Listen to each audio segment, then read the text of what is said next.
Magandang buhay mga kapamilya. Naimbitahan na naman ulit ako para gumawa dito sa isang customer ng aking pinagpapartayman palagi. At ito ay bahay pala daw ito ng isang prinsesa. Bago pumasok, sinilip ko muna sa labas. May swimming pool sa harap, ang laki ng bahay. Bigatin itong customer niya na nakuha kasi prinsesa pala ito. Meron daw event na gaganapin sa loob. Ngayon pagpasok ko na sa loob ay inumpisahan ko na kung paano yung itinuro niya sa akin na gagawin ng mga arrangement. Binilisan ko ito kasi mayroon pa ako ibang gagawin. Maraming arrangement pala sa loob. Sa mga oras na ito, mapapalaban talaga ako. Ang dami pala mga arrangement sa loob. Ang daming lamisa, ang daming mga backdrops na pagkakabitan ng mga bulaklak. At sige nga, tuloy-tuloy lang ako gumagawa dito. Medyo binibilisan ko ito kasi naghahabol din ng oras. Sa oras na ito, mga alas 12 na ito dito, alas 7 daw yung umpisa ng parte nila.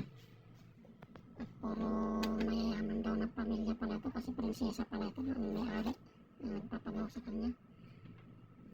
Maswerte itong pinagpapartayman ko kasi malalaki din ang customer na nakukuha niya ngayon. At ito na nga, kung saan ako dyan gumawa ng mga arrangement na itinuturo sa akin para kahit pa paano matapos ko ng medyo mabilis. Sige lang, tusok lang ako ng tusok dyan. Wala siyang ibang inaasahan na florista kundi ako lang nagpupunta sa kanya pag pinatawag niya ako.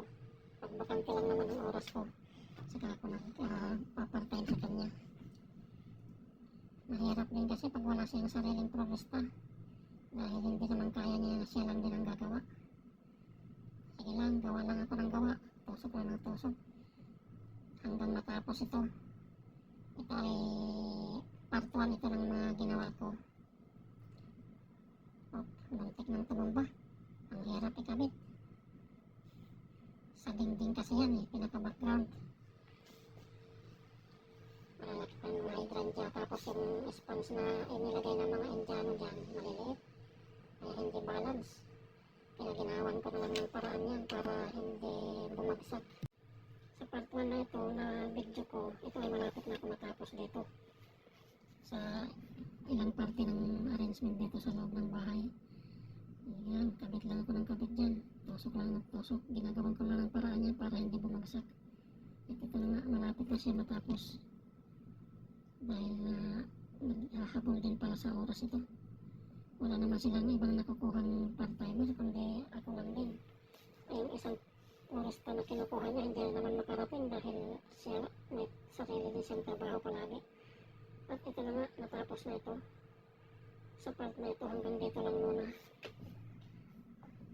Maraming salamat ulit sa mga nanonood ng video ko, mga sumisilip, mga sumusuporta. Thank you. Follow and share. Thank you.